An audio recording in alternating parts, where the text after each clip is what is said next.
여러분, 이렇게 또 영상을 찍게 되었습니다. 오늘 하루 잘 보내셨나요?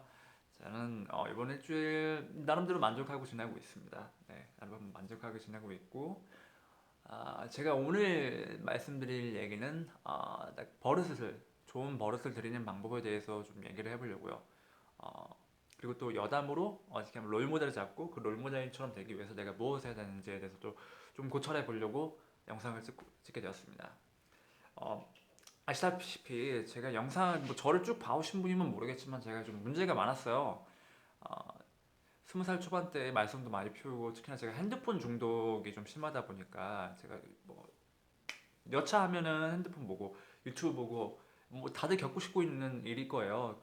나쁜 버릇을 어떻게 고치고 더 좋은 버릇을 들일까 하는 고민을 다들 갖고 계실 텐데 제가 그거에 대해서 오늘 좀 자세히 한번 얘기해 보려고요. 먼저 뇌과학에 대해서 좀 들어가 보겠습니다. 좀 생소한 용어일 수도 있는데 제가 뇌에 대해서 좀 관심이 많아요. 제가 뇌에 관심도 많고 요즘 읽는 책을 보면은 보통 호르몬이랑 그 뇌가 어떤 신호를 보내느냐에 따라서 저희 행동이 이렇게 결정되는 모습을 보니까 진짜 뇌를 알아야 우리 행동을 알 수 있겠구나 하는 생각이 들다 보니까 좀 검색도 해보고 책을 좀 읽는 게 있어서 좀 전달해 드리려고요. 요약 정리까지 했어요. 정리까지 좀 해놨는데 제가 말씀드리고 싶은 게 있어요. 이게 버릇을 들이기 위해서는 어떤 요소가 가장 밀접하게 연관되어 있냐면은 중독과 가장 연결 연결돼 있어요. 이게 중독이 곧 습관이에요. 안 하면 불편한 감정이 들고 계속 해야 될 것 같고 뭔가 그 찝찝한 기분. 뭐 그것도 하나의 중독의 일부로 할 수 있겠죠. 또 담배를 피거나 핸드폰 보거나 그 어떤 행동도 약간 이게 행동을 반복해서 하는 습관 자체가 중독이라 할 수 있죠. 특히나 그 중독을 하기 위해 중독적인 감정을 느끼기 위해서는 저희 도파민이 가장 진짜 중요하거든요. 도파민이라 하면은 즐거운 감정을 느낄 때 도파민이 생겨나잖아요. 그 도파민이 보상 시스템, 뭐 보상 리워드 시스템이라고도 하고 보상 회로와 되게 밀접하게 관련돼 있는 호르몬이거든요. 예를 들면 제가 아직 기억나는 것 중에 하나가 있는데 하나는 그 내 도파민을 올리는 그 약물을 마실 수 있는 그 뭐라고 하죠? 쥐 실험이 있는데 그 쥐가 하나 있는데 그 쥐에다가 하나는 전기 자극 신호를 해가지고 내 도파민의 흥분을 유도하는 버튼이 있고 하나는 먹이와 음식을 받을 수 있는 그런 버튼이 있는데 쥐는 거의 7,000번 이상을 그 도파민 그 흥분을 유도하는 그 버튼을 거의 며칠 모르겠는데 한 7,000번 이상을 계속 반복해서 눌렀다고 하더라고요. 결국에는 그 중독성이 정말 도파민과 관련이 있다는 건데 그 도파민과를 알아야 저희가 좋은 습관이 있다고 생각해요. 특히나 좀 제가 좀 유달리 관심 있었던 것 중에 하나가 그 뇌에 보면은 이게 좀 어떻게 보면은 제가 뇌피셜이긴 해요. 이게 정확한 정보는 아니니까 일단은 들어보세요. 뇌가 이렇게 있으면은 그 바깥쪽 부분을 감싸고 있는 게 되뇌피질이라고 해가지고 예를 들면 rational brain이라고 할 수 있는데요. 이게 뭐 이성을 다루는 그런 바깥쪽 부분에 뇌가 있고 그 안에 뇌 편도체라 해가지고 그 아몬드 모양이 살짝 이렇게 조그맣게 돼 있는 게 있어요. 거기 옆에 살짝 조그맣게도 VH라 해가지고 이게 뭐라고 했지? 복측 복측 피계 영역? VTL이라고 해가지고 이게 뇌 편도체 옆에 조그맣게 도파민을 분비하는 곳이 있어요. 어쨌든 결국에는 그 편도체 그 작은 부분에서 담당하는 역할이 우리 인간에게 뭘 가장 기본적인 욕구, 밥 먹어라, 뭐 성관계라든지 말하자면 무의식 속 그 깊이 잠재져 있는 그 욕망 같은 가장 기본적인 욕구를 담당하고 있고요. 그 이성적인 생각, 뭐 예를 들면 언어라든지 말을 하거나 뭐 시각적인 거 창작이라든지 뭐 이성적인 생각을 다루는 게 이렇게 바깥에 되뇌피질 해가지고 감싸고 있다고 쉽게 생각하면 될 것 같아요. 어쨌든 좋은 버릇을 들이고 나쁜 버릇을 버리기 위해서는 이 두 뇌에 대해서 아는 게 정말 중요하더라고요. 정말 중요하더라고요. 예를 들면 중독이라는 것은 결국에는 어떤 행동을 하면서 보상을 받게 되는 거나 그 기대의 심리와 그 도파민이 분비되면서 계속 그 행동을 반복하게 되는 거잖아요. 여기는 제가 알기로는 그 책이랑 또 기사물을 보니까 제가 검색을 해봤는데 뇌에 그 트리거가 있어요. 여러분도 핸드폰을 하거나 아니면 자기 나쁜 버릇이 있잖아요. 아, 이걸 하면 안 되는데. 예를 들면은 그 행동을 유도하는 그 작은 트리거, 작은 그 시발점이 있잖아요. 예를 들면은 저는 핸드폰을 보게 되는 계기가 침대에 누워서 누우면은 자기 전에 침대에 누우면 핸드폰 보고 싶다는 그런 욕구가 바로 트리거가 생겨요. 아니면은 그 일을 하다가 이게 다 일을 마치고 좀 한 5분 정도 쉬어야겠다 하면은 바로 핸드폰이 생각나요.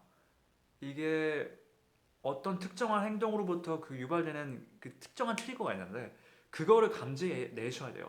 말하자면은 그 뇌 편도체 안에 있는 그 무의식 속의 내 욕구가 어, 뚫고 나온 거죠. 뚫고 나와서 신호를 보내는 거야. 아, 내가 원하는 건 이거다. 이거 해라. 근데 그 신호를 감지하고 그걸 억제해내는 거, 자기 절제력을 통해서 그 억제해내는 능력이 자기 절제예요. 그러니까 자기 절제 능력이 정말 중요하고 그것을 배우는 것이 정말 중요하더라고요. 예를 들면 저도 어제 의도치 않게 핸드폰을 1시간 반 정도, 1시간 정도를 했거든요. 자기 전에. 그 이유 중에 하나가 침대에 누웠다가 아, 좀 쉬어야지 하는 감정이 들자마자 바로 핸드폰이 생각나더라고요. 침대에 눕고 이 정도 해도 되겠지 하면서 느낌이 와요. 아, 이 무의식 속 말하자면 편도체에 있는 그 가장 기본적인 욕구가 뚫고 내 의식을 뚫고 이성을 뚫고 나와서 아, 이 행동을 하라고 명령을 내리는 게 느껴져요. 근데 우리는 그거를 어떻게 설명할 길이 없잖아요.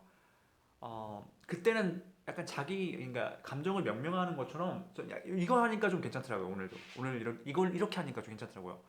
아, 예를 들면은 그 마음속 깊이 있는 욕망 그 아니면은 그 무의식적 뭐라고 해야 되나 뭐 욕망 뭐 포크 뭐 내 편도체 나쁜 습관이 나오려고 할 때 그때 이름을 부르세요. 그 개의 이름을 붙여서 저는 호식이라고 할게요. 호식이 시키 두 마리. 호식이가 나오는구나. 아, 이때 딱 나오고 이런 행동을 하니까 딱 나오는구나. 이거를 아예 막을 수 있기 위해서는 예방을 하면 어떻게 해야 될까라고 고민하세요. 고민하면 진짜 도움이 되더라고요. 저도 약간 특징이 있어요. 저 화장실 갈 때 그렇게 핸드폰을 쓰게 되더라고요. 그럼 느끼는 거예요. 아, 화장실 가면은 호식이가 나와서 난 핸드폰을 하고 화장실에서 못해도 한 20분은 있겠구나 라는 걸 인지하고 핸드폰을 두고 가거나 아니면 핸드폰을 아예 호시가 나온다라고 미리 생각하고 있는 거야. 아, 좀 있으면 내 무의식 속에 있는 그 편도체가 보내는 신호 도파민으로 인해서 내가 좋지 못한 버릇을 행동을 하겠구나 라고 미리 인지를 하는 게 그 나쁜 버릇을 끊는데 너무 도움이 되더라고요. 이게 왜 좋냐면은 예를 들면 나쁜 버릇을 끊는 것도 이게 이성을 담당하는 뇌그 편도체 말고 대뇌피질에서 어 프리프론탈 콘텍스 이거 한국말로 뭐라고 하지? 자랑했는데 프리프론탈 콘텍스 전두엽 야 전두엽에서 그 나쁜 행동을 할 때 아니면 우리가 행동을 하지 말아야 할 때 배출하는 그 호르몬이 있거든요. 그 호출하는 이름이 글루타메이트라고 해가지고 그 행동을 멈추라고 그 호르몬이 신호를 보내요. 말 그대로 전두엽과 그 편도체 말하자면 여기 무의식과 우리 의식을 담당하는 그 뇌의 싸움이 어, 자기 절제라고 할 수 있죠. 결국에 성공하거나 매년 하면 1000년 전 부족 시사회 때는 뭐 육체적으로 강하고 뭐 자기 욕구를 표출하는 게 어쩌면 되게 괜찮은 행동일 수도 있었겠죠. 지금은 자기 절제를 하고 자기가 어떠한 방향을 가고 있는지 자기 절제가 곧 성공의 길이나 마찬가지잖아요. 뭐 다양한 이유들이 있겠지만은 그거를 좋은 습관을 들인다는 건 곧 자기 절제를 통해서 자기 감정, 제 비이성적인 행동을 제어할 수 있다는 그 자체잖아요. 그러다 보니까 음, 그거를 어떻게 컨트롤하고 그걸 배울 수 있는 방법이 분명 존재하거든요.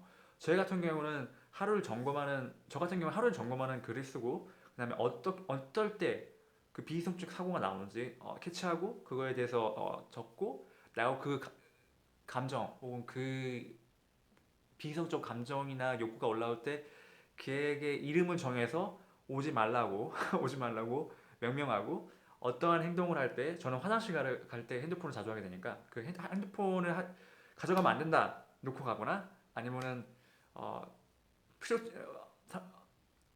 어쩔 수 없는 상황이면은 핸드폰을 무조건 가방 안에 넣는다라고 자기만의 그 절대적인 규칙을 만들어 내야 되는 것 같더라고요.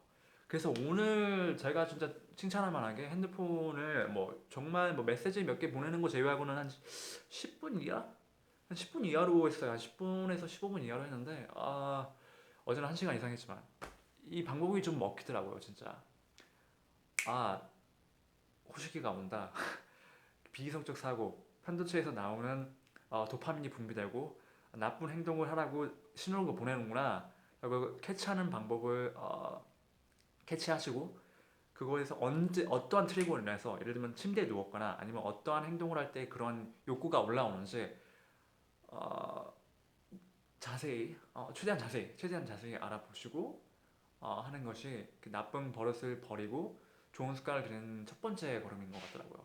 뭐 좋은 습관을 들인다는 것도 약간 비슷한 건데 이것도 중독이긴 해요. 어떻게 좋은 습관을 중독화 시키느냐에 따른데 그거는 좀 다음에 얘기해 볼게요. 이렇게 뇌를 공부하는 게 진짜 재밌더라고요. 뇌라든지 아니면 어떻게 하면 사람의 감정을 컨트롤할 수 있는지에 대해서 조금씩 알아가니까 저에 대해서 좀 더 알아가는 것 같아요. 신기해요. 이게 이거 좀 여담이긴 한데 자기 감정을 컨트롤하지 못 이것도 여담이에요. 여담이긴 한데 그 아이들 같은 경우에는 트라우마라든지 이것도 트라우마나 아이들이 부모님한테 애착을 많이 못 받거나 불안정하게 자라온 아이들 같은 경우에는 상대적으로 그 편도체가 항상 편도체라는 게 그 위험을 탐지하고 생명의 위협이 오면 도망쳐라. 아니면 기본적인 그런 아주 기본적이고 항상 어, 활성화가 되어 있다 보니까 그 아이들가 그 불안정하게 자란 아이들 같은 경우는 그렇게 편도체가 활성화되어 있다 보니까 그 되뇌핏을 그 이성을 담당하는 뇌가 제대로 발달할 수 있는 기회가 상대적으로 적다고 하더라고요. 책을 읽어보니까 적다 보니까 말 그대로 부모님이 사랑을 못 받거나 아니면 트라우마적인 뭐 그런 이유가 있었던 아이들 같은 경우는 자기 감정이나 자기 생각을 컨트롤하는 거에 대해서 좀 미숙하거나 되게 불안정한 경우가 되게 많다고 하더라고요. 이거 일반화할 수는 없겠지만 이러한 흥미로운 사실을 들었을 때 이게 진짜 내가 어떠한 배경에서 어떠한 삶을 살았냐에 따라서도 나의 감정을 컨트롤하는 것도 뭐 자기 절제력도 되게 큰 영향이 있구나라는 생각이 들더라고요. 어쨌든 저는 분명 이렇게 생각해요. 자기 절제력, 나를 더 발전시킬 수 있는 그러한 욕구부터 해가지고 얼마든지 훈련을 통해서 더 나아질 수 있다고 생각하거든요. 이건 좀 뭐 조사를 해봐야겠지만, 전 확실히 오늘 느꼈어요. 그 방법을 통해서 호식이라고 명명해서 그 뭐라고 해야 되지? 다음에 뭐 할게요. 그 안에 있는 그 무의식 속 좀 욕망을 호식이라고 칭하면서 좀 핸드폰을 하는 버릇을 좀 고칠 수 있었던 것 같아요. 그나마 이게 얼마나 오래 갈지 몰라요. 어쨌든 제가 좋아하는 주제다 보니까 한 10분을 좀 넘겼는데 다음에는 좀 정리를 제대로 해가지고 한번 말씀해 볼게요. 어쨌든 아, 주말 잘 보내시고 다음에 뵙도록 하겠습니다.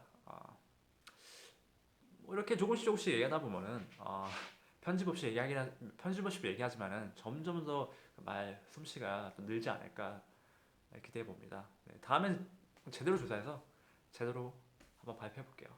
네, 다음에 뵙도록 할게요.